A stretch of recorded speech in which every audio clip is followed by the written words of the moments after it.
1859 में डार्विन ने एक सिद्धांत दिया था, बंदर वाला सिद्धांत, कि मनुष्य जो है बंदर की संतान है। वो जमाना था, बहुत धार्मिक जमाना था, मध्यकालीन युग उसको कहते हैं। उस जमाने में धर्म का बहुत पकड़ था।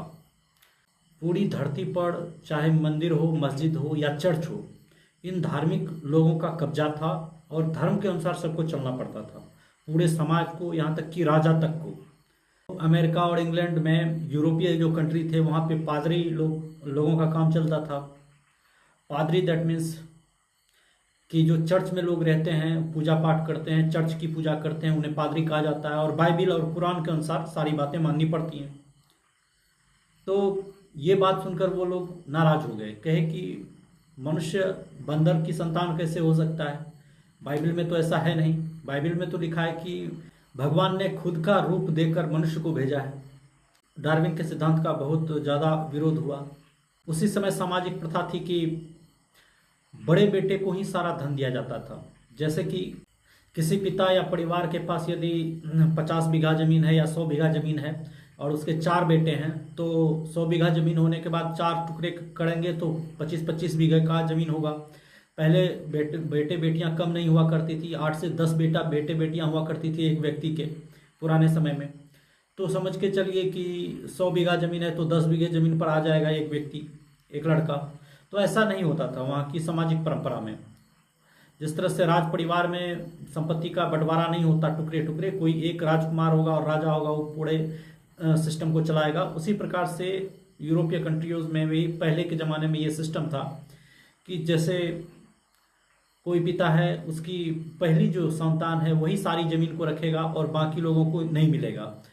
और जो बड़ा बेटा है वो अपनी विधवा माँ का दायित्व निभाएगा, छोटे भाई को बिना, जब तक शादी नहीं हुई है तब तक खर्चा देगा, जब शादी हो जाएगी तो वो लोग खुद के पैरों पर खड़े होंगे या अपनी बड़े भाई की दया दृष्टि पर उनका काम चलेगा। चाहे पूरा ज़मीन हो, मकान हो, किराया हो, खेती हो, सब कुछ बड़े बेटे को दिया जाता था। तो उसी के कारण वहीं पे रॉबर्ट ब्रूसफुट था इंग्लैंड का। चूँकि वो सबसे छोटा बेटा था, इसलिए उसे काम ढूंढने के लिए भारत आना पड़ा। और इससे फ़ायदा क्या होता था ब्रिटिश रूल को, साम्राज्य को, कि बड़े भाई, किसी परिवार के बड़े लड़के को पूरी ज़मीन मिल गई तो वो ज़मीन का टुकड़ा बटा भी नहीं, एक व्यक्ति के पास पूरा का पूरा पूंजी रहा, और जिससे कि नए नए काम और रोजगार होंगे। पैसे की पूंजी, जहाँ पूंजी एक जगह रहता है तो एक बड़ा काम होता है। और दूसरा फ़ायदा ये रहा कि राज्य को कर्मचारी मिलेगा। जब छोटे भाइयों के पास अपना कोई ज़मीन या जागीर नहीं होगा तो वो बैठ के खा नहीं सकता, उसे चाहे डॉक्टरी करनी पड़ेगी, चाहे मास्टरी करनी पड़ेगी या फिर उसे सेना में जाना पड़ेगा। तो इस तरह का तकनीक वहाँ चल रहा था उस समय में, 1859 के आसपास। उससे बहुत प्राचीन तरीके से भी चल रहा था। और चर्च की ये स्थिति थी कि पोप ही सब कुछ हुआ करता था, धर्म का साम्राज्य चला करता था, धर्म के नीचे राजा भी होते थे। इन कारणों से रॉबर्ट ब्रूसफुट को वहाँ से छोड़कर, इंग्लैंड छोड़कर भारत में आना पड़ा। ASI, archaeological survey of India में यहाँ पे वो काम करने लगे। आर्कियोलॉजिकल सर्वे क्या करता था कि जमीन के नीचे जो भी महंगे धातु हैं, पदार्थ हैं, उन्हें वो खोजती थी। और उससे ये उनका पता लगाने का उद्देश्य नहीं था कि यहाँ पे क्या इतिहास है, बल्कि उनका उद्देश्य था कि इसके नीचे यदि कोई भी सोना हो, चांदी हो, कोयला हो, तांबा हो, कोई भी महंगा धातु हो तो उसे निकाला जाए और निकाल कर हम अमीर बन जाए। उनका ये था उस समय ब्रिटिश रूल में। आर्कियोलॉजिकल सर्वे ऑफ इंडिया जो था वो अंग्रेजों के नीचे काम करता था। तो कहीं भी कुछ मिल जाए ऐसा खजाना जिससे हम और ज़्यादा अमीर हो सकें, और ज़्यादा पावरफुल हो सकें, पूरी दुनिया पे राज करने की उनका हनक था। तो इतने महत्वाकांक्षी लोग थे वो ब्रिटिश लोग। लेकिन ब्रूसफुट ने कहा कि ऐसी बात नहीं है, कि उन्हें एक काम मिला पल्लवरम में, साउथ की ओर है पल्लवरम एक जगह, और एक है अतिरमपक्कम, और वहाँ पर भी इनको काम करने का मिला मौका।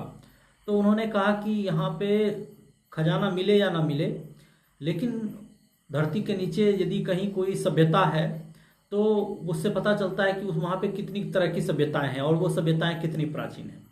तो अतिरमपक्कम में उसे हैंडेक्स मिला, कुल्हाड़ी मिला, प्राचीन काल का पुरापाषाण युग के आसपास का।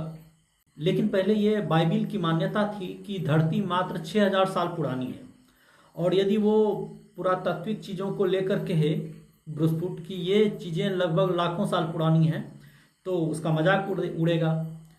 तो पहले तो यही हुआ, वो छुपा कर रखता है अपने खोज को, और अपने दोस्तों परिवार वालों को दिखाता है, फिर अपने बॉस को दिखाता है, और उसको प्रकाशित होने भेजता है, और किसी जर्नल में प्रकाशित होने भेजता है, लेकिन उसका प्रकाशित नहीं हो पाता। लोग नहीं मानते क्योंकि उस समय धर्म का दबदबा था। लोग यकीन कैसे करते कि लाखों साल पुराना ये हैंड एक्स है, कुल्हाड़ी है, पत्थर की कुल्हाड़ी है, टुकड़े हैं।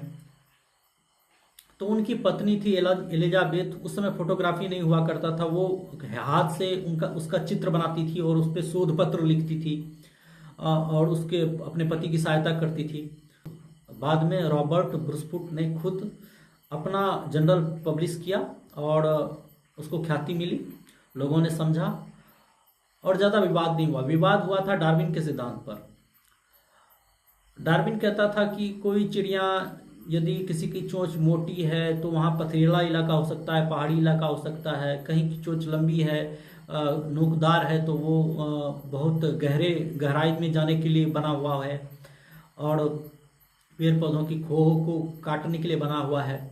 और उन्होंने कहा कि एक ही प्रजाति की पक्षियों में उनके चोंच में जो ये भिन्नता है वो किस लिए है, वो इसलिए है क्योंकि अलग अलग माहौल में उसका ढल गया है। पथरीले इलाके में उसकी चोंच मोटी हो जा रही है, कहीं और गीले वाले इलाकों में लंबी हो जा रही है। तो अलग अलग माहौल से शरीर में परिवर्तन होता है।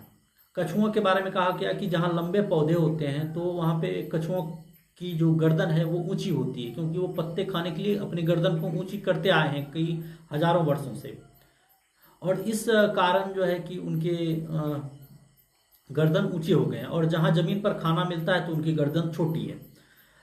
तो प्रकृति अपने आप को बदलाव करती रहती है।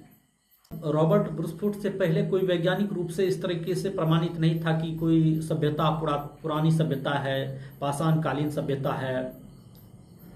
1863 में उसकी जो पुरातात्विक खोजें हुई, इससे चर्च का जो वो सिद्धांत था वो टूटा कि पूरी धरती 6000 साल ही पहले बनी है, और आदम और हव्वा से ही पूरी दुनिया बनी है।